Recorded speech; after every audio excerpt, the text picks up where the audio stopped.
जय हिंद प्यारे बच्चों, मैं आपका अपना गुरु अमरेंद्र श्रीवास्तव आप सभी का खान ग्लोबल में स्वागत करता हूं। उम्मीद करता हूं सारे बच्चे मस्त होंगे, बढ़िया पढ़ाई चल रही होगी, जानदार शानदार लाजवाब। एक बार सभी बच्चे कमेंट मारे, बताएं सभी को ऑडियो वीडियो सब कुछ क्लियर है, फटाफट जल्दी से बताएं। चलिए क्लास को स्टार्ट करते हैं। पिछली क्लास में हम लोग पढ़ रहे थे क्या, महाजनपद काल। महाजनपद काल हम लोगों का स्टार्ट हो गया, वहीं पर हम लोग आगे बढ़ते हैं। महाजनपद काल हम लोग देख रहे थे, महाजनपद काल में हम लोग आगे बढ़ते हैं। ठीक है, तो स्टार्ट करते हैं। कौन सा काल? तो महाजनपद काल। महाजनपद काल में हम लोगों ने कुछ बातें देखी थी और 16 महाजनपद हम लोगों ने पढ़ लिया था। 16 महाजनपद के बारे में जान लिया था कि कौन है, उनकी राजधानी कहां पर है। अब एक एक महाजनपद के बारे में हम लोग देखते हैं। ठीक, हाँ, जय हिंद प्यारे बच्चों सभी को, श्रुति सभी को जय हिंद प्यारे बच्चों, योगेश जी, आसीन जी, संतोष जी, सभी को जय हिंद प्यारे बच्चों।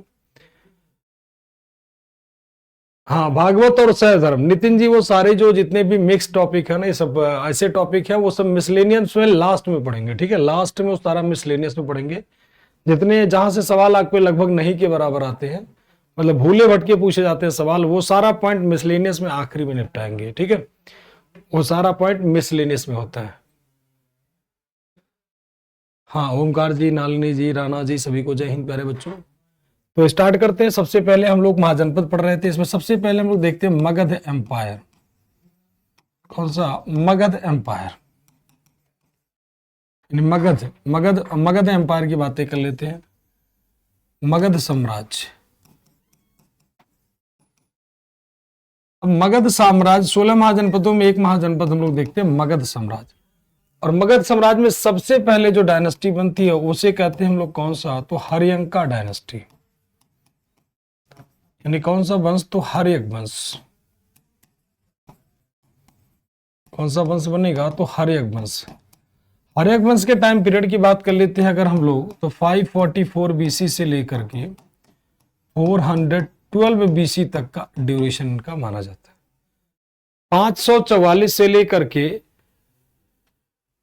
ठीक, कितना माना जाता है? 544 बीसी आपका टाइम पीरियड माना जाता है मगध साम्राज्य में, और हर्यक वंश माना जाता है। और यहाँ का पहला जो डायनेस्टी मगध का बनता है, हर्यंका डायनेस्टी, इसे कहते हैं पैट्रिसाइड डायनेस्टी कहते हैं। इस डायनेस्टी को कहते हैं पैट्रिसाइड डायनेस्टी। इसे कहते हैं क्या? तो पैट्रिसाइड डायनेस्टी। यानी क्या? तो पितृहंता वंश। क्या कहते हैं? तो पितृहंता वंश। पितृहंता वंश कहते हैं। अब ध्यान रखना, कहीं कहीं पढ़ोगे तो ये आपको 543 लिखा मिलेगा, कहीं कहीं पढ़ोगे 545 मिलेगा, और कहीं कहीं 544 मिलेगा। तो अभी आपको ईयर के चक्कर में नहीं पढ़ना, ईयर में सारा लिखता चलूंगा। अभी आपको किसी का भी ईयर वगैरह याद नहीं करना है। फिर से सुन लीजिए सारे बच्चे, अभी किसी को ईयर वगैरह याद करने की जरूरत नहीं। ईयर वगैरह आप कब से याद करोगे? तो जब आपको लिखेंगे वास्को डिगामा पुर्तगाली, वहां से आपको जितना मर्जी करेगा उतना डेट याद कर लेना। अभी ईयर के चक्कर में आपको नहीं पढ़ना है। तो इसे पितृहंता वंश कहते हैं। कौन सा वंश कहते हैं? तो पितृहंता वंश कहते हैं। और इसमें पहला राजा होता है कौन? बिंबिसार। पहला राजा कौन होता है? बिंबिसार। पहला राजा तो कौन? बिंबिसार। बिंबिसार यानी कौन? तो बिंबिसार। इसके टाइम पीरियड की बात कर लेते हैं तो 344 बीसी से, अरे सॉरी 544 बीसी से 492 बीसी तक का इसका ड्यूरेशन हो जाता है। ठीक है, बिंबिसार का। अब यहां पर अगर बिंबिसार के ड्यूरेशन की बातें कर लिया हमने, अब यहां पर अगर हम बात कर लेते हैं तो इसे क्या कहते हैं? फाउंडर। सबसे पहला point, founder of Haryanka dynasty. Haryanka dynasty. और बात कर लेते हैं इसकी कैपिटल कहां पर होगी। तो इसकी कैपिटल कहां पर होगी प्यारे बच्चों? तो कैपिटल इसकी होगी मगध। अरे कैपिटल होगी कहां पर? तो राजगृह। राजगृह। और बात कर लेते हैं इसके बारे में अगर हम लोग, तो इसके अदर नाम क्या था इसका भाई? अन्य नाम इसका क्या था? और इसकी पत्नियां कौन थी। तो पत्नियां चलने से पहले पहले इतना पॉइंट जान लेते हैं। तो सबसे पहले मगध साम्राज्य की जब बात आती है तो इसे कहते हैं बिंबिसार को हर्यक वंश का संस्थापक। क्या कहते हैं? हर्यक वंश का संस्थापक कहते हैं इसे।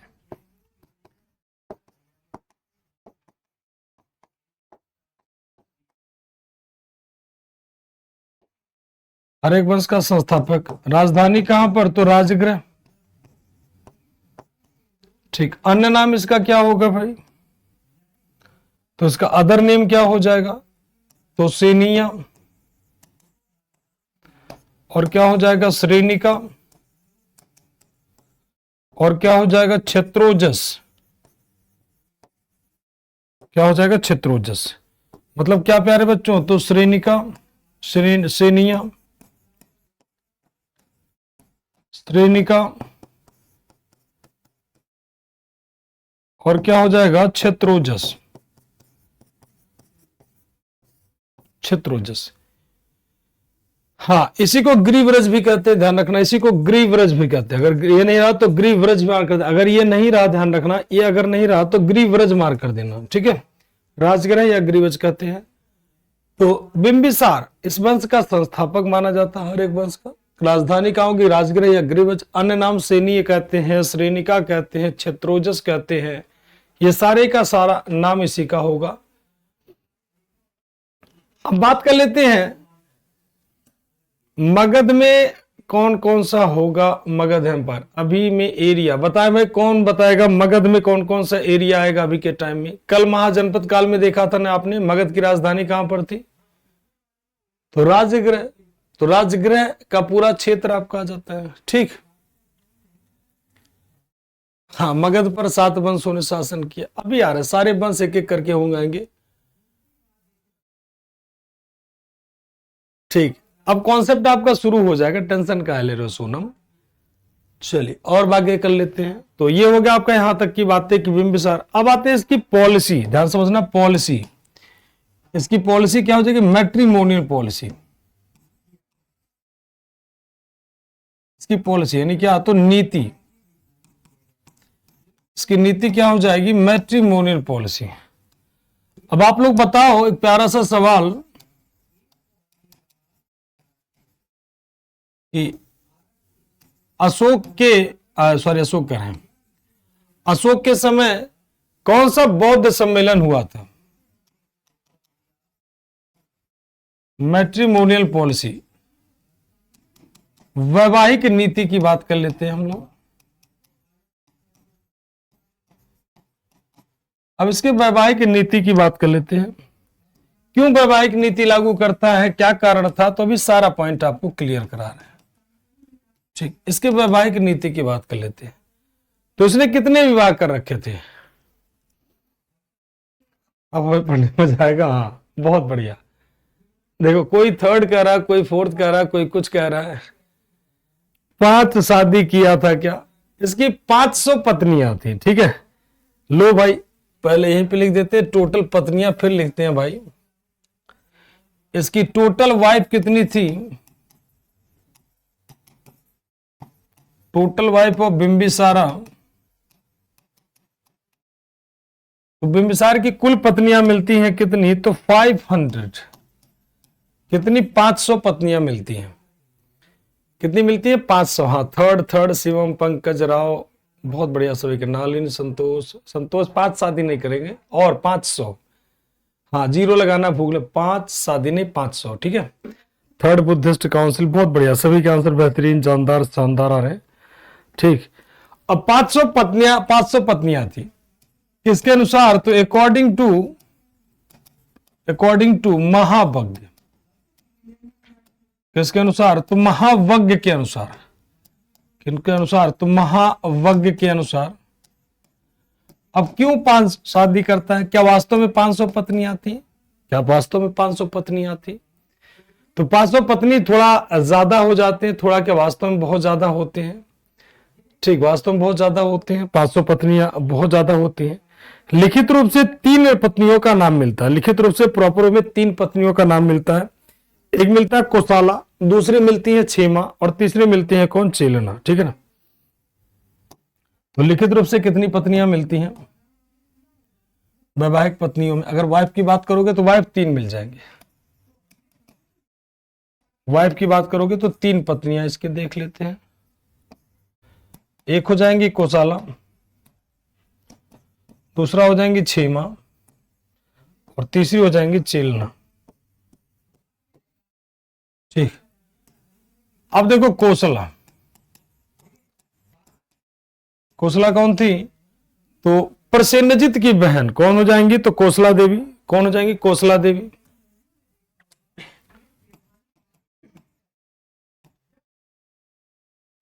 कोसला देवी, तो ये कौन हो जाएंगी? तो ध्यान रखना, सिस्टर ऑफ प्रसेनजित। किसकी? तो प्रसेनजित की बहन। किसकी बहन हो जाएंगी? तो एक राजा था प्रसेनजित, तो प्रसेनजित की बहन किसकी बहन हो जाएंगी? तो प्रसेनजित की बहन, सिस्टर ऑफ प्रसेनजित।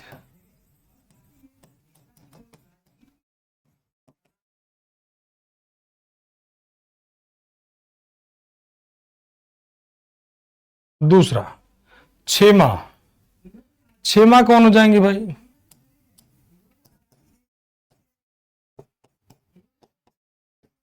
क्षेमा और चेलना। क्षेमा कौन हो जाएंगी? तो मद्र की राजकुमारी, यानी क्या? प्रिंसेस ऑफ मद्र, यानी कौन? तो मद्र की राजकुमारी हो जाएंगे। ठीक, और चेलना कौन हो जाएंगी? तो चेटक की पुत्री, यानी किसकी पुत्री? तो चेटक की पुत्री, डॉटर ऑफ चेटक, यानी कौन? चेटक की पुत्री। पहले से लिख लेते हैं फिर आपको पूरा डिटेल में समझाते हैं। चेटक की पुत्री, ये किसकी पत्नी हो जाएंगी? सारी की सारी 3 मिल जाती हैं टोटल। लिखित रूप से 3 पत्नियां मिलती हैं, बाकी अलग अलग हो जाती हैं। हाँ, आम्रपाली बिंबिसार की पत्नी नहीं थी। ठीक है, क्लियर? चलो अब आगे एक एक करके समझाते। देखो, नया नया राजा बना था बिंबिसार, हर एक वंश का। इस वंश में सभी लोग अपने अपने पिता की हत्या करते हैं, इसीलिए कहा जाता है क्या? पैट्रिसाइड डायनेस्टी, यानी क्या? पितृहंता वंश। सभी लोग अपने अपने फादर की हत्या करते हैं, इसे कहला पितृवंश। अब एक सवाल आता है कि मगध में ही साम्राज्य क्यों बना? एक सवाल आता है मन में कि मगध में साम्राज्य क्यों बना? तो मगध में बनने का साम्राज्य का कारण क्या था? तो मगध में साम्राज्य बनने के कई सारे रीजंस थे। जैसे फॉर एग्जांपल ले लीजिए, यहां पर एक नदी आती है जिसे हम लोग कहते हैं गंगा रिवर। जिसे हम लोग कहते हैं कौन सा रिवर? तो गंगा रिवर। नाम सुना होगा सभी ने, गंगा रिवर का नाम सुना होगा। ये हो गई गंगा नदी।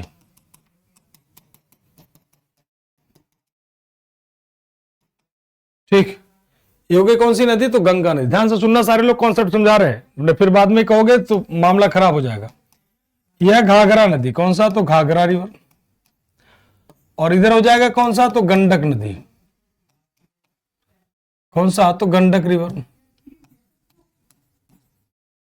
गंडक रिवर। और इधर हो जाएगा आपका कौन सा? तो सोन रिवर। कौन सा नदी? तो सोन नदी। और यहां पर एक शहर हो जाता है जिसे कहते हैं लोग पाटलिपुत्र।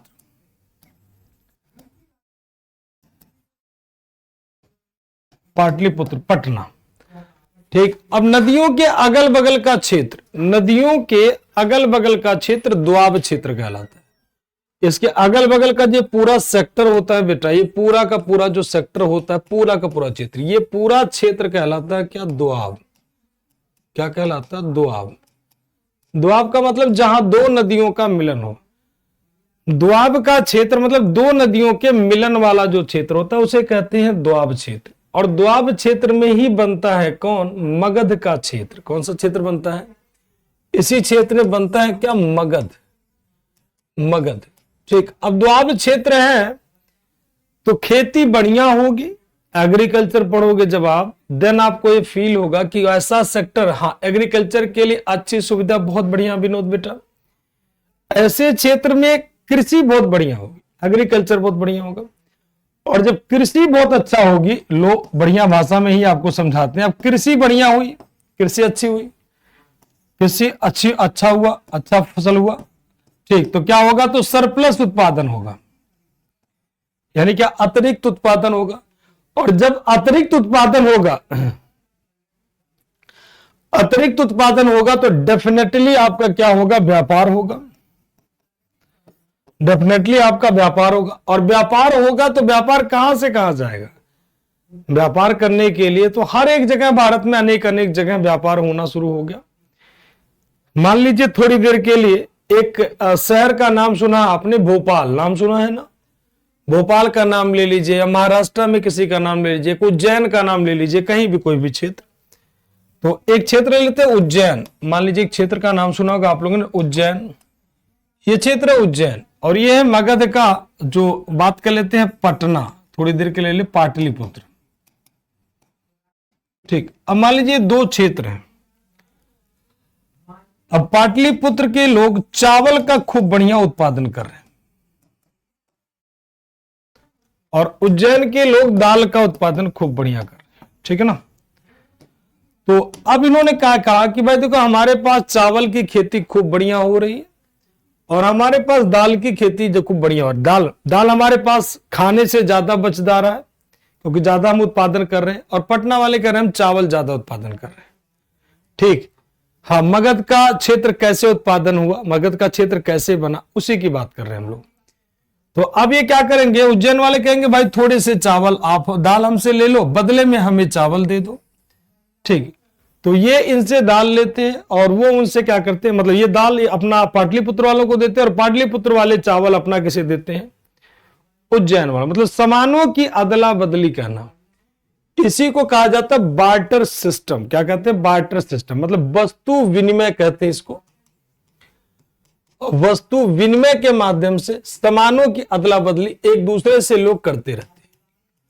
अब जब ये व्यापार करने का काम कौन करेगा भाई, अदला बदली करने का काम कौन करेगा, तो एक वर्ग होगा जिसे नाम देते हैं व्यापारी। ठीक, बात, सामान यहां से वहां कौन ले जाएगा, व्यापारी ले जाएगा। हाँ, बार्टर टाइप से बिल्कुल कह सकते हो बेटा।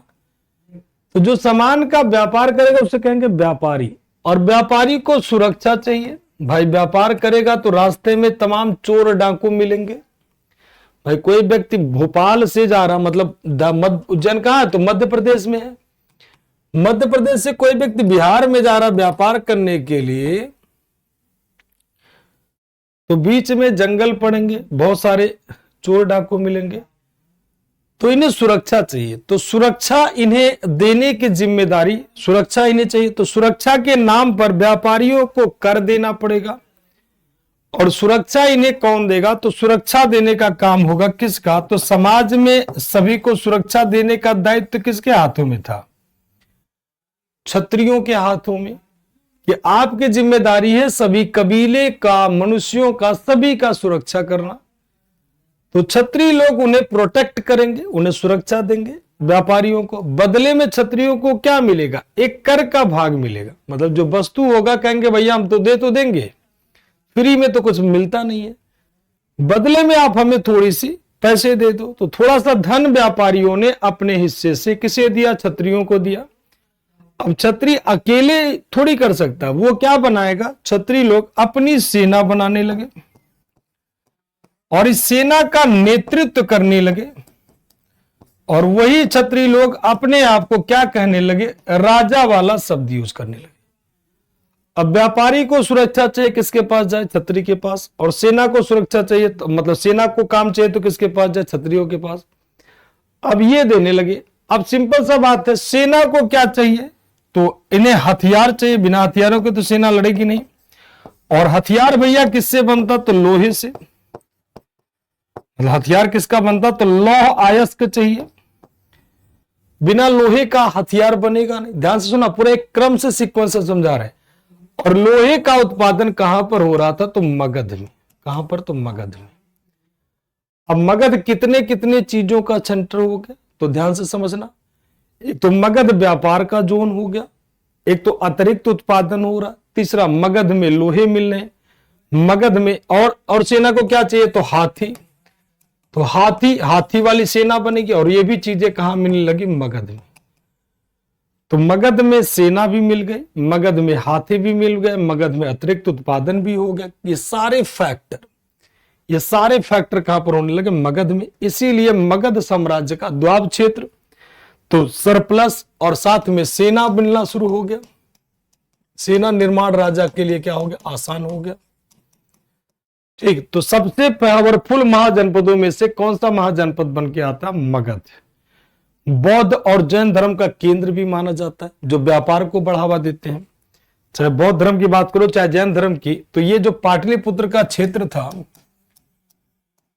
ये बौद्ध जैन का केंद्र था उस समय, बौद्ध एंड जैन का सेंटर था, बौद्ध जैन का केंद्र था। और ये लोग क्या करते, व्यापार को बढ़ावा देते। इसीलिए पहली राजधानी कहां पर पड़ी, मगध में। और कौन सा, तो राजगृह। अब इस डायनेस्टी में सभी लोग अपने अपने पिता की हत्या कर देते हैं, इसीलिए इस वंश को कहा गया क्या, तो पितृहंता वंश। क्या कहा गया, पितृहंता वंश। और इनकी राजधानी राजगृह। इसने अब नया नया सेनीय, श्रेणिका और ये सारे नाम होते, क्षेत्रोजस नाम होता है। अब नया नया राजा बना था, तो इसने कहा भाई को नया नया मैं राजा बना हूं तो मुझे खतरा खूब होगा, खतरा खूब होगा। तो इस खतरे से बचने के लिए, भाई नया नया राजा बना तो उसे खतरा खूब था, तो इससे बचने के लिए उसने क्या किया, भाई कुछ भी हो, बचने के लिए उसने क्या किया, वैवाहिक नीति लागू किया कि भाई अगर हम विवाह कर लेते हैं अगल बगल के राज्यों से, तो वो राज्य हमारे ऊपर आक्रमण नहीं करेंगे, वो राज्य हमारे ऊपर आक्रमण नहीं करेंगे। ठीक, अब यहां पर देखो तो सबसे पहले युद्ध बहुत ही कम किया इसने, विवाह वाला संबंध ज्यादा स्थापित किया। जैसे कोसला देवी जो कोसल प्रदेश के राजा थे, प्रसेनजित की बहन से अपना शादी खुद कर लिया। छेमा जो मद्र कहां पर है, तो पंजाब में है प्यारे बच्चों, पंजाब की राजकुमारी से शादी कर लिया। और बात करें चेलना जो चेटक की पुत्री थी, उनसे भी शादी कर लिया। और इतिहास में कहा कि इसने 500 शादियां कर रखी थी। शादी इसीलिए करता कि अड़ोसी पड़ोसी इसके ऊपर अटैक ना करे। तो ये इसकी नीति थी, वैवाहिक नीति। और इस तरह से ये मगध का क्या बनता है, राजा बनता है। सभी का क्लियर है, एक बार बता दे सारे बच्चे फटाफट कमेंट मार के, सभी का क्लियर है, बता दे फिर आगे चले कि कैसे मगध का सेंटर, मगध का राजा बनता कौन, बिंबिसार। जल्दी से बताएं फिर आगे बढ़ते हैं। चलिए फटाफट कमेंट करें और बताएं। अब इसने क्या क्या जीता, इसने अंग को जीता, किसको जीता, अंग को जीता।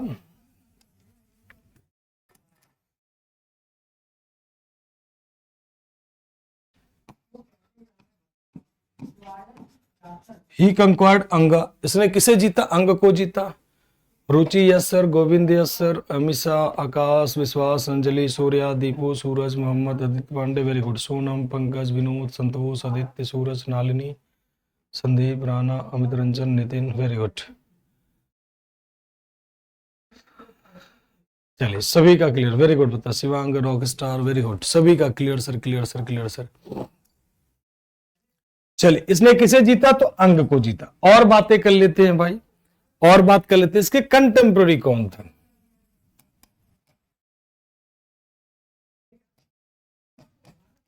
मतलब इसके समकालीन कौन था, तो इसके समकालीन दो लोग थे, ध्यान रखना। इसके कंटेम्प्रेरी कौन थे, तो गौतम बुद्ध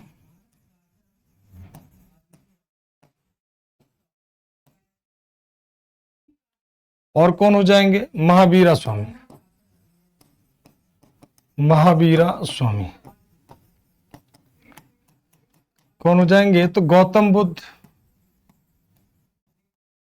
और कौन हो जाएंगे, महावीर स्वामी, महावीर स्वामी। ठीक है, तो गौतम बुद्ध और कौन हो जाएंगे, महावीर स्वामी। यह कौन से धर्म का अनुयायी था, तो बौद्ध धर्म का अनुयायी था। He was follower of Buddhism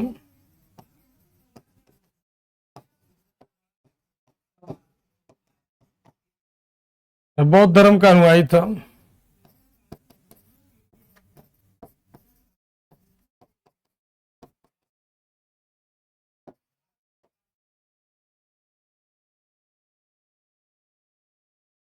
बौद्ध धर्म का अनुयायी था। कौन से धर्म को मानता था, तो बौद्ध धर्म का अनुयायी था। कौन से धर्म का अनुयायी था, बौद्ध धर्म का। इसका दरबारी चिकित्सक कौन था, तो इसका दरबारी चिकित्सक था कौन, तो जीवक। समकालीन मतलब कौन होगा, तो भाई एक समय में, एक ही टाइम में होना, एक ही टाइम में होना चाहिए, कहते कंटेम्पोररी। जैसे हम आपको पढ़ा रहे हैं, आप पढ़ रहे हो, हमारे बच्चे सारे के सारे पढ़ रहे हो, तो आप और हम क्या है, तो कंटेम्पोररी, एक दूसरे के समय में होना। तो महावीर स्वामी और गौतम बुद्ध इसी के समकालीन, तो मतलब दोनों लोग जीवित थे, महावीर और ये दोनों लोग एक ही टाइम में थे, ठीक है। तो ये दोनों लोग एक ही टाइम में थे, सेम टाइम में थे। कौन? बुद्ध से मिलने के बाद कौन से धर्म को स्वीकार कर लेता है, तो बौद्ध धर्म को स्वीकार कर लेता है। अगले पॉइंट की तरफ आते हैं। तो यहां तक की बातें आपकी क्लियर हो गई होगी, उम्मीद करता हूं। नेक्स्ट बातें करते हैं इसके बारे में। तो अंग को जीतता है, और बातें कर लेते हैं, समकालीन हो गए, और बातें कर लेते हैं इसके दरबारी चिकित्सक, कोर्ट फिजिशियन। दरबारी चिकित्सक की बातें अगर करोगे आप,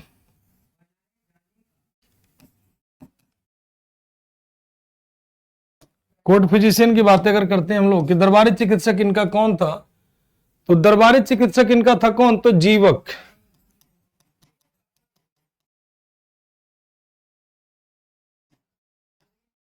दरबारी चिकित्सक कौन था, तो जीवक। जीवक को अगर बात कर लेते हैं तो ध्यान रखना, जीवक के बारे में थोड़ा सा और जान लेते हैं। इसकी पढ़ाई कहां पर होती है, पढ़ाई इसका कहां पर होता है, मतलब इसका एजुकेशन कहां पर होता है, एजुकेशन इसका होता है तक्षशिला में, तक्षशिला में। इसे कह लीजिए, इसे ये राजवैद्य था, दरबारी चिकित्सक था। इसे चंड प्रदोत के, इसे अवंती के राजा, अवंती के राजा चंड प्रदोत, चंड प्रदोत के इलाज हेतु बिंबिसार भेजता है।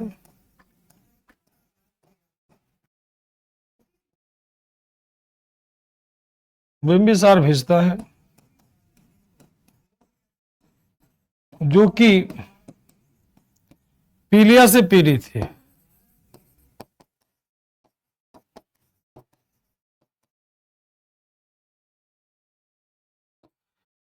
जॉन्डिस की एक बीमारी होती है, तो जॉन्डिस की बीमारी से खूब ज्यादा प्रभावित था, बहुत ज्यादा परेशान था।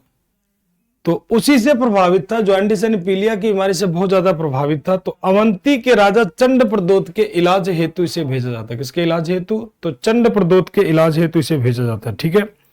तो दरबारी चिकित्सक चंड प्रदोत के, इसने एक उद्यान था बेलवन उद्यान, बेलवन उद्यान को इसने दान किया था। इसने बेलवन उद्यान को, बेलवन उद्यान आजीविकों को दान किया, सॉरी बेलवन उद्यान बौद्ध संघ को दान किया। बेलवन उद्यान एक होता छोटा सा उद्यान था, तो बौद्ध धर्म को अनुयायी मां था, तो बौद्ध संघ को दान किया, बौद्ध संघ को दान किया।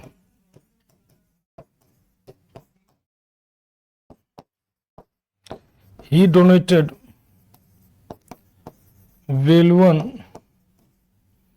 Velwan garden to बुद्धिस्ट संघ।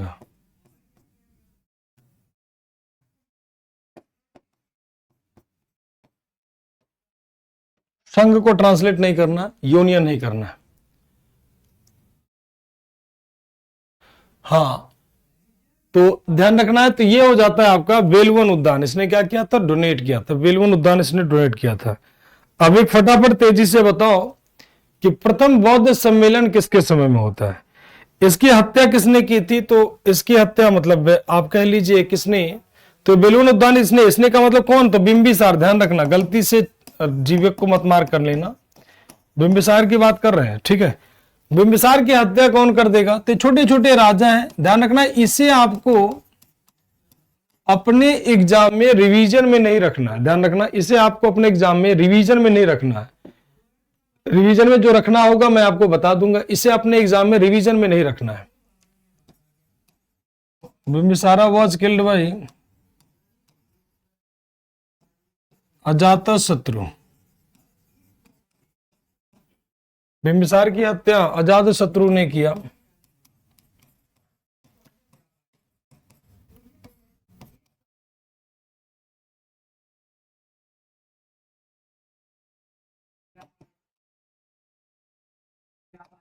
अजातशत्रु ने किया। अजातशत्रु कौन था? इसका बेटा था। अजातशत्रु इसका कौन था? तो बेटा था। बहुत बढ़िया आंसर आने शुरू हो गए। Vipin, Pankaj, Nalin, Sonam, Shivam, very good. Ajatashatru, Ajatashatru.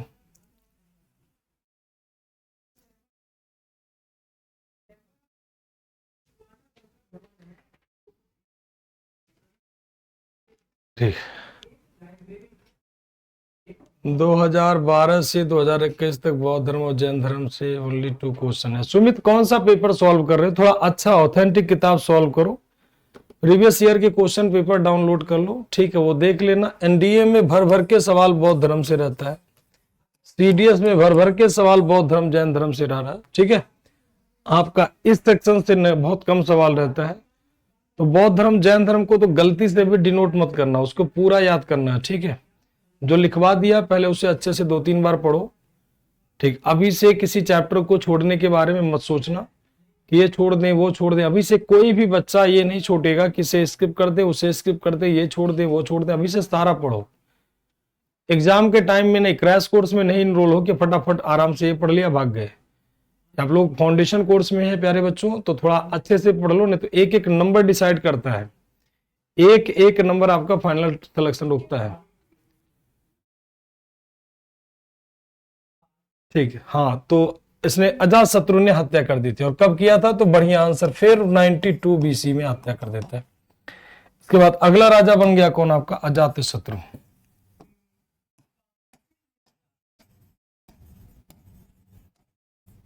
Next राजा कौन हो जाएगा? अजातशत्रु।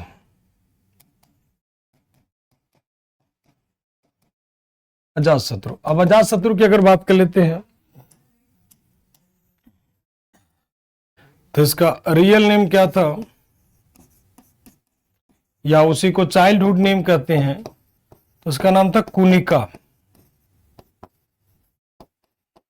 क्या नाम था? कुणिक नाम था, ठीक। इसकी वाइफ का नाम क्या हो जाएगा?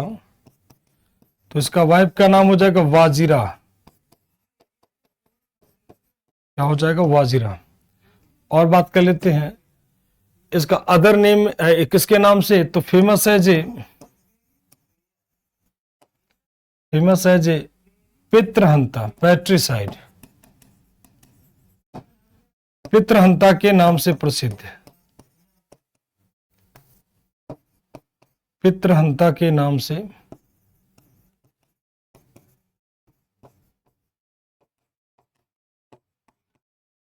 प्रसिद्ध है। तो ये पहला भारतीय राजा था जिसने अपने पिता का हत्या करके गद्दी पर बैठा था। वो हो जाएगा आपका कौन? अजातशत्रु। वो हो जाएगा आपका कौन? अजातशत्रु। ध्यान रखना है, ये पहला भारतीय राजा था, ध्यान रखना, पहला भारतीय राजा जिसने अपने पिता की हत्या की। ध्यान रखना, पहला भारतीय राजा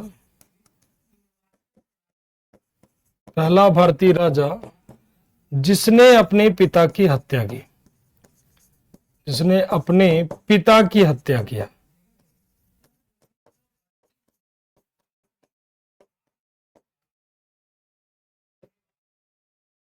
पहला भारतीय राजा जिसने अपने पिता की हत्या की, वो व्यक्ति कौन कहलाता? तो वो कहलाता पैट्रिसाइड, यानी क्या? तो पितृहंता के नाम से जाना जाता है, जिसने अपने पिता की हत्या की। अब इसकी पॉलिसी क्या होगी भाई? वैवाहिक नीति वाला होगा कि नहीं होगा? तो नहीं, इसकी पॉलिसी वैवाहिक नीति वाली खत्म हो जाती है। कहता विवाह हुआ फालतू बातें हैं, अब युद्ध वाली नीति अपनाई जाएगी। तो वैवाहिक वाली बातें फालतू हो जाएंगी, विवाह हुआ वाली पॉलिसी इसकी खत्म हो जाएगी, और इसकी पॉलिसी क्या हो जाएगी? तो बैटल पॉलिसी। इसकी पॉलिसी क्या हो जाएगी? मतलब इसकी नीति क्या होगी? तो बैटल वाली। बैटल मतलब क्या? युद्ध वाली नीति होगी। अब युद्ध नीति के तहत कौन कौन से क्षेत्र को जीतेगा? कौन कौन से क्षेत्र को जीतेगा? तो कई सारे क्षेत्र को जीता है, जैसे काशी को जीतता है, वज्जी को जीतता है, मल्ल को जीतता है, कई सारे क्षेत्र को। तो ये क्या करता है? कंक्वायर्ड, मतलब इसने जीता था। किसको किसको जीता? किसको किसको जीता था भाई? तो काशी। काशी कहां पर है? कौन बताएगा? काशी वज्जी, वज्जी, और क्या हो जाएगा? मल्ल।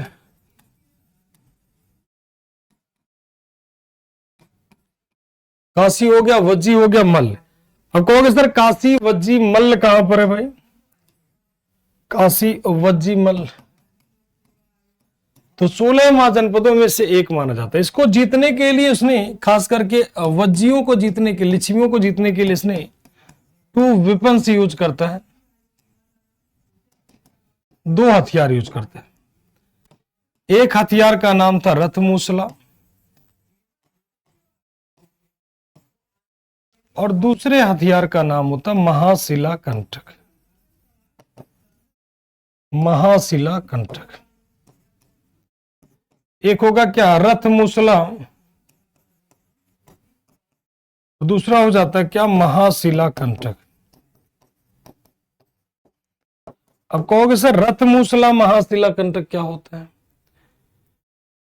मोहम्मद का बढ़िया, सुमित जी का बहुत बढ़िया, सभी के आंसर यूपी यूपी यूपी पे बहुत बढ़िया। रथमूसला महाशिला कंटक। अब रथमूसला महाशिला कंटक क्या होता है तो इसका हम आपको डायग्राम दिखा देते हैं। कैसा होता है भाई रथमूसला महाशिला कंटक? तो देखते हैं, डायरेक्टली यहीं पे चलते हैं, दिखाते हैं आपको रथमूसला महाशिला कंटक क्या होता है। बाहुबली मूवी देखिए ना सभी ने, तो उसी में जो रथ की तरह होता है उसके बीच बीच में क्या होते हैं? भाले लगा दिए जाते थे। रथमूसला,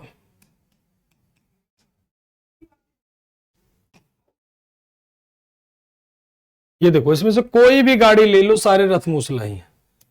तो रथ के अगले पार्ट पर पूरा पहिए लगा देने कहलाता है रथमूसला। कोई भी ले लीजिए, सारा ये रथमूसला ही कहलाता है। और ये होता है महाशिला कंटक, ये आपका महाशिला कंटक कहलाता है। ठीक, तो ये महाशिला कंटक कहलाएगा।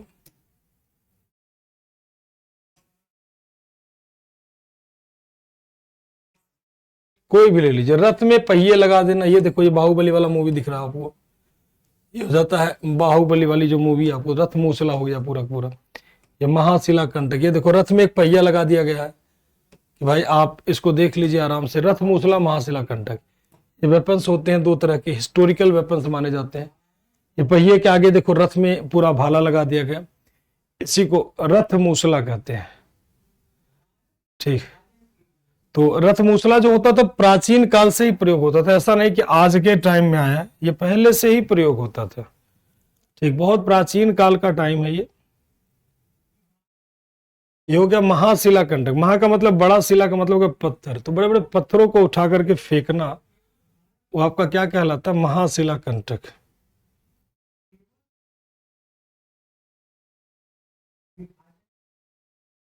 ये देखिए ये आपके हो जाते हैं रथमूसला।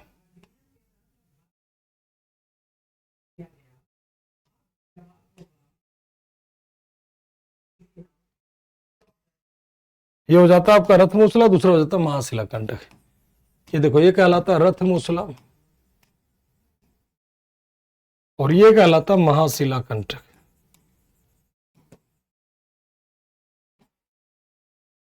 सिंपल सा लॉजिक। महा का मतलब हो गया बड़ा, शिला का मतलब हो गया पत्थर, और बड़े बड़े पत्थरों को, महा का मतलब हो गया बड़ा, शिला का मतलब हो गया शिला, शिला कहते हैं ना, शिला का मतलब पत्थर, और कंटक का मतलब फेंक देना। तो बड़ी बड़ी देसी तोपें, हाँ बिल्कुल बढ़िया आंसर पढ़ा आपने, देसी तोपें, बहुत बढ़िया उदाहरण। देसी तोप की तरह कह सकते हो, बस ये तोप नहीं है, इसमें स्प्रिंग लगा हुआ कि उठा के पत्थर फेंक दो, इसी को स्प्रिंग में डाल करके तोप कह दे बाद में, भाई कहीं ना कहीं खींच करके रस्सी को तभी तो फेंका जाता है, तो ऐसे कह सकते हो। हाँ, तो ये 2 तरह का इसका, हाँ बिल्कुल बिल्कुल, ये 2 तरह की चीजें होती थी। बहुत बढ़िया होता था। रथमूसला महाशिला कंटक कहलाता था। ये वज्जियों के विरुद्ध प्रयोग करता, ध्यान रखना है, वज्जियों के प्रति प्रयोग करता है। ठीक, इसके जो मंत्री थे वत्सकार, इसका जो मंत्री था उसे कहते हैं वत्सकार। वत्सकार नहीं मिलेगा तो वत्सकार मार्क कर दीजिएगा। ठीक, वत्सकार कहते हैं या उत्स्कार कहते हैं, दोनों में से जो भी मिलेगा।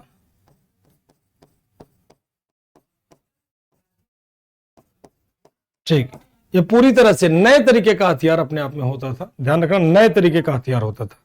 तो ये जीतता है किसके विरुद्ध? तो वज्जियों के विरुद्ध प्रयोग करता, वज्जियों के विरुद्ध प्रयोग करता, खूब बड़े पैमाने पर, वज्जी एक संघ हुआ करता था, उसको जीतना आसान नहीं था। सभी का क्लियर है? इसी के समय पहला बौद्ध सम्मेलन हुआ, ध्यान रखना है। फर्स्ट बौद्ध परिषद इसी के टाइम पे होता और इसकी हत्या कर देगा तो कौन से धर्म का? First Buddhist council. अभी आपसे जस्ट पूछा, सभी का आंसर हुआ था। First Buddhist council was held by Ajatashatru. Ajatashatru in Rajgir. तो प्रथम बौद्ध सम्मेलन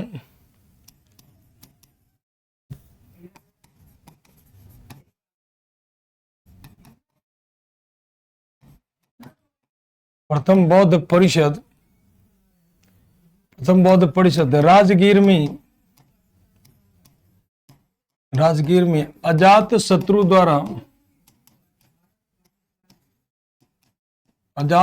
द्वारा आयोजित किया गया।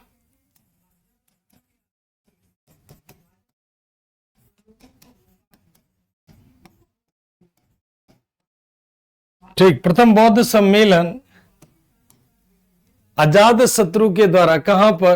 राजगृह में। हाँ, इसी को बल्लाल देव चलाता, कह लीजिए। 483 बेटा, 483 तो सब लिखवा दिया है वहां पर, सारा बौद्ध धर्म में लिखवा दिया है। 483 बुद्ध जी के मरने के बाद। He was follower of Buddhism, यानी अजातशत्रु वॉज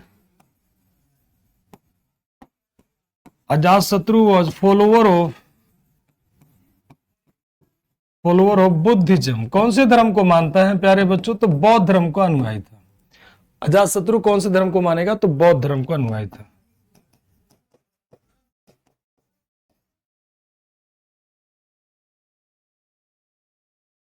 बौद्ध धर्म का अनुयायी था। ठीक है, इसकी हत्या कौन कर देगा? तो ही वॉज किल्ड बाई उदाइन। इसकी हत्या किसने की थी? उदाइन ने किया था।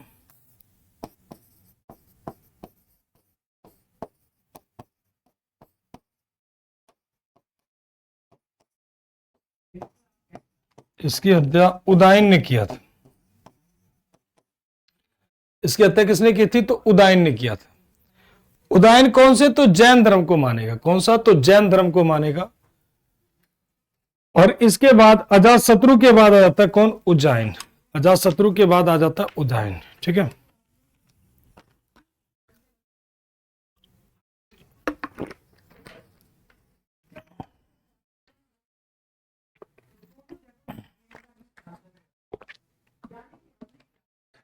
चलिए इसके बाद आता है कौन? उज्जैन। अजातशत्रु का टाइम पीरियड लिखा है कि नहीं लिखा आप लोगों ने? एक बार देख लेते हैं जरा। नहीं लिखा तो लिख लो, आपकी इच्छा है, बट इसे याद नहीं करना। लिखवा मैं दे रहा हूं, इसे याद नहीं करना। ठीक है, इसका टाइम पीरियड 492 से 460 BC इसका टाइम पीरियड है महोदय जी का। ठीक है, टाइम पीरियड है 492 से 460 BC। इसको याद नहीं करना, बेशक मैं लिखवा दे रहा हूं। बस ध्यान रखना कि इसको कभी बड़े लेवल का एग्जाम देने जाओ, यूपीएससी वगैरह, हालांकि वहां भी नहीं पूछते इनका टाइम पीरियड। इसके बाद बात कर लेते हैं उदाइन। क्यों नहीं पूछता है? तो क्यों नहीं पूछता? क्योंकि इनके डेट को लेकर के हमेशा डिस्प्यूट रहता है, इसीलिए नहीं पूछता है। 460 से 444 BC उदाइन। ये कौन से धर्म को मानेगा? तो जैन धर्म को।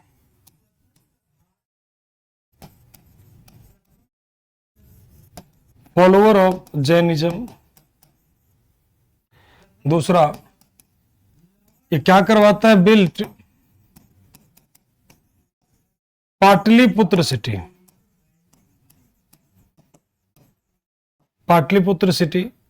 पाटलिपुत्र शहर को स्थापना करवाता है। और कैपिटल कहां से कहां कर देगा? Capital transfer from Rajgir to Pataliputra.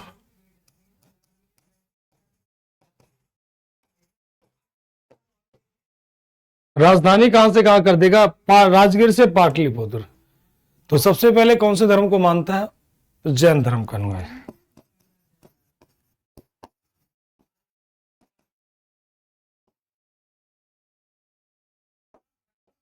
Jain धर्म का अनुयायी, इसने बनवाया था पाटलिपुत्र शहर। ठीक, राजधानी राजगीर से पाटलिपुत्र। राजधानी कहां से कर देगा? तो राजगीर से पाटलिपुत्र। राजगीर से कहां कर देता? तो पाटलिपुत्र। ठीक है, अब इसकी हत्या इसका बेटा कर देगा, क्योंकि इसमें सभी लोग अपने अपने पिता की हत्या करते हैं, इसीलिए से कहा था पितृहंता वंश। बार बार बताता हूं, इसकी हत्या इसका बेटा कर देगा, और वो होगा कौन? Aniruddha. He was killed by Aniruddha. इसकी हत्या अनिरुद्ध ने कर दिया।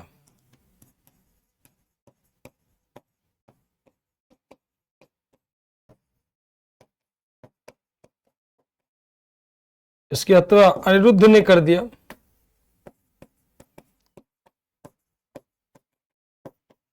मतलब एक बार फिर से समझ लीजिए, इस डायनेस्टी में सभी लोग एक दूसरे को मार मार के गद्दी पर बैठेंगे।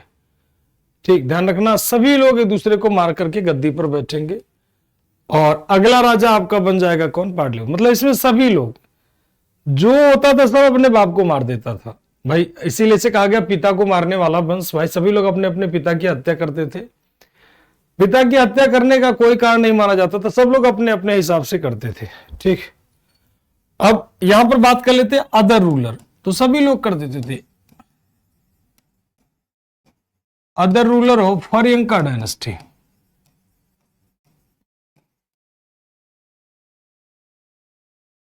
हर्यक वंश के अन्य शासक हो जाते हैं। कौन कौन शासक हो जाएंगे भाई? तो देखते हैं, अनिरुद्ध, मुंडका, और तीसरा हो जाएगा कौन? नागादश का।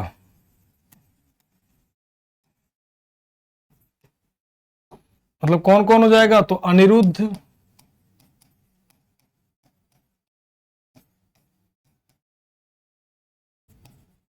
मुंडक,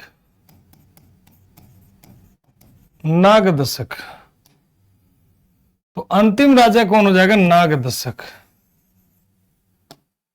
ठीक, ये कौन हो जाएगा? तो last ruler of Haryanka dynasty.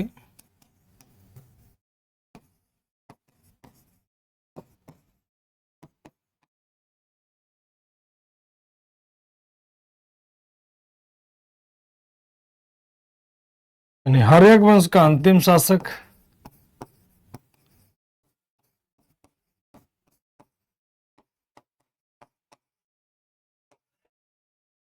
Haryaka वंश का अंतिम शासक, और इसकी हत्या कौन करेगा?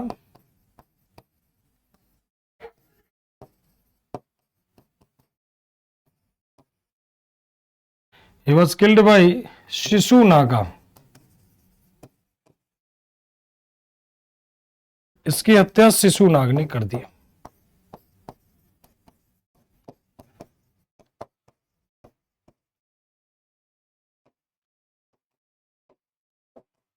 मतलब इस डायनेस्टी में सभी लोग अपने अपने पिता की हत्या करके गद्दी पर बैठते हैं, इसीलिए कहा जाता है शिशुनागा। ठीक, नागदशक का बेटा नहीं था, ये मंत्री था, ये मिनिस्टर था, नागदशक का मंत्री था।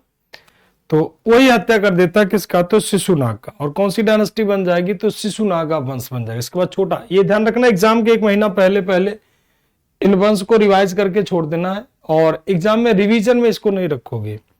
पता चले आप हर्यंका डायनेस्टी पढ़ रहे हो, सवाल नहीं मिल रहा, तो मामला खराब हो जाएगा। याद जो डायनेस्टी पढ़ रहे हो ना एग्जाम के एक महीना पहले। अब बात करते हैं इसके बाद आपका कौन सा हो जाएगा? शिशुनागा डायनेस्टी।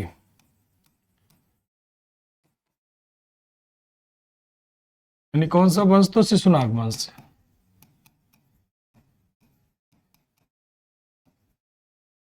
शिशुनाग वंश। अब देखो नाम से लग रहा शिशुनाग छोटा होगा, लेकिन बढ़िया राजा था। 412 से 344 BC।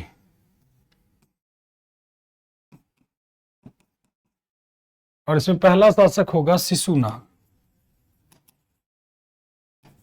पहला राजा होगा शिशुनाग।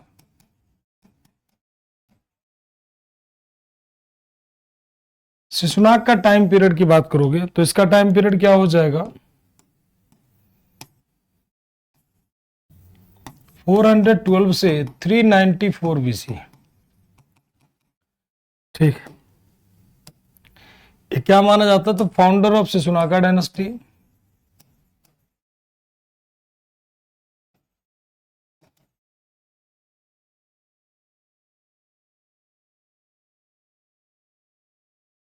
यानी क्या, शिशुनाग वंश का संस्थापक।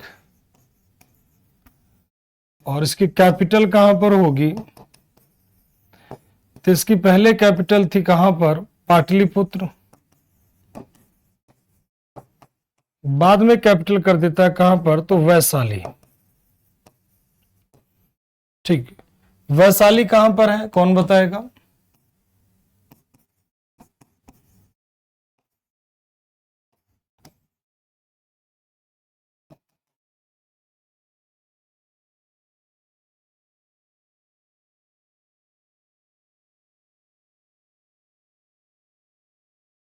राजधानी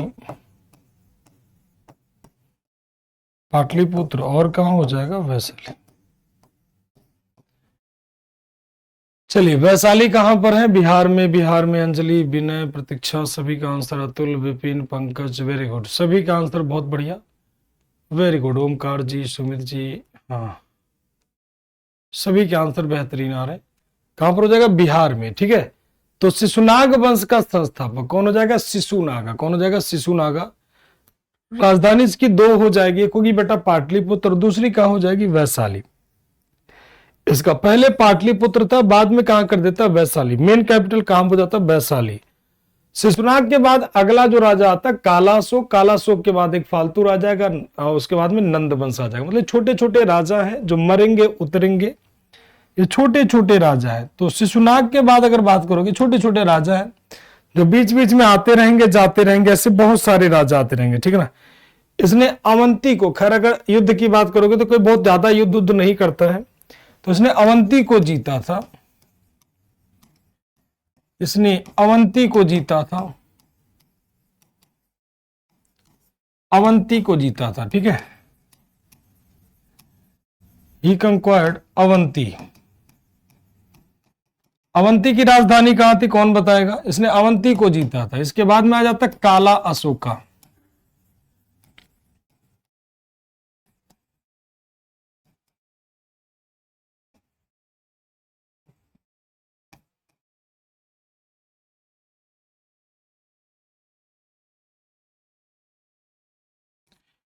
थ्री 394 से 366 BC हो जाएगा काला अशोक। काला अशोक हमेशा शोक में डूबा रहता है। इसका ओरिजिनल नेम की अगर बात करोगे तो इसका ओरिजिनल नेम था काकावर्णा। इसका ओरिजिनल नेम की बात करोगे,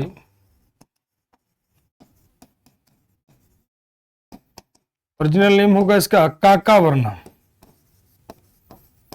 हमेशा शोक में डूबा रहता था, तो इसीलिए इसे कहा गया काला अशोक। इसलिए कहा गया इसका क्या, तो काला अशोक।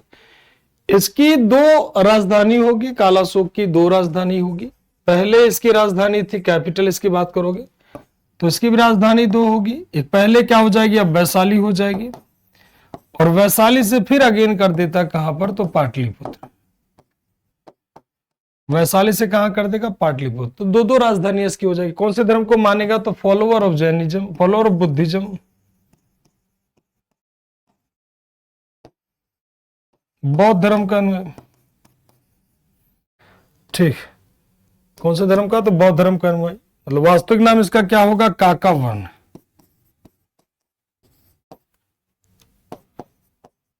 राजधानी वैशाली,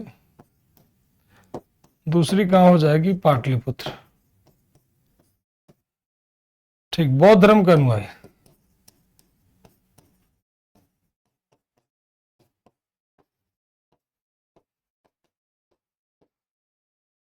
बौद्ध धर्म का अनुयायी। कौन से धर्म को? हाँ, उज्जैनी उज्जैनी उज्जैनी, बहुत बढ़िया सभी का। उज्जैन उज्जैन, हाँ उज्जैनी लिखना बेटा, सभी आंसर बढ़िया करो उज्जैन, लेकिन उज्जैन नहीं लिखना, उज्जैनी, क्योंकि उज्जैनी राजधानी, अवंती की उज्जैनी, ठीक है, तो ये वाला।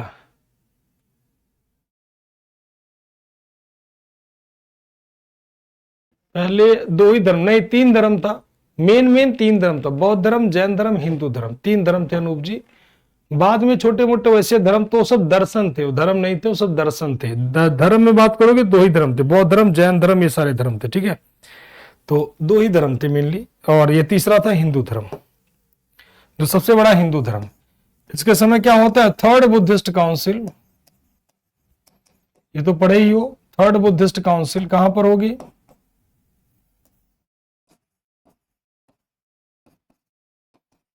मतलब आयोजन, third Buddhist council,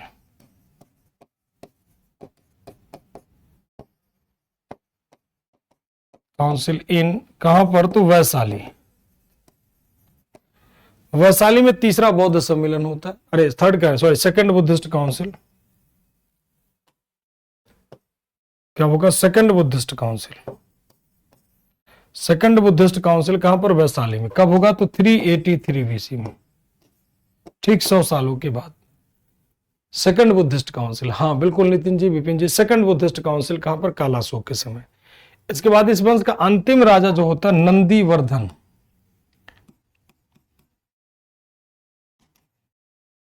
नंदीवर्धना,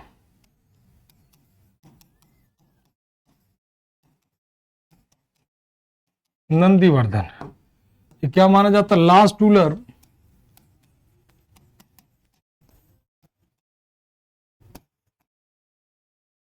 last ruler of Nanda dynasty, Nanda वंश का अंतिम शासक,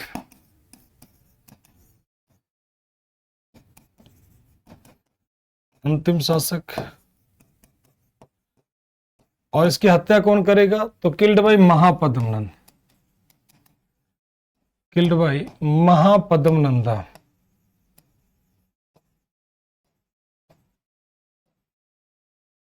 महापद्म नंद द्वारा हत्या, महापद्म नंद द्वारा, महापद्म नंद द्वारा, ठीक है।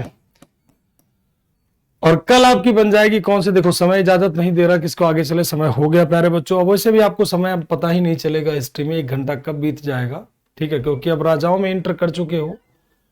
हाँ ठीक, सर शिशुपाल डायनेस्टी, कोई शिशुपाल डायनेस्टी हिस्ट्री में नहीं है, ठीक है, ढंग की कोई भी हिस्टोरिकल पॉइंट ऑफ व्यू से कोई शिशुपाल डायनेस्टी नहीं हो, महाभारत में डायनेस्टी है, ठीक है।